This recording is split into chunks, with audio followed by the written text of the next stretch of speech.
અરવલ્લીમાં ફરી એક વખત શિક્ષણના મંદિર પર લાગ્યો કલંક. મોડાસાની સરકારી એન્જિનિયરિંગ કોલેજમાં આજે માહોલ ગરમ જોવા મળ્યો.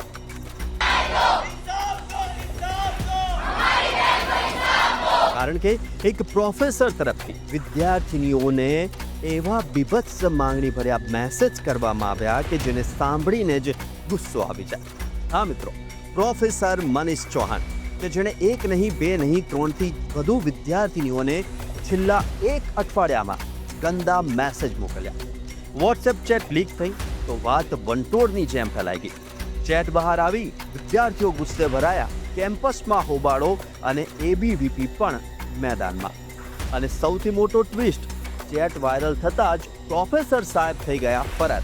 પ્રિન્સિપાલે કાર્યવાહી કરવાની બાંહેધરી તો આપી છે, પણ હજારો વિદ્યાર્થીનીઓની સુરક્ષા પર હવે મોટા સવાલો ઊભા થયા છે. વિદ્યાર્થીઓનો એક જ અવાજ છે કે આવી ગંદી માનસિકતા શિક્ષણના મંદિરમાં નહીં ચાલે. આ મુદ્દે તમારું શું કહેવું છે? કોમેન્ટ કરીને જરૂર જણાવજો.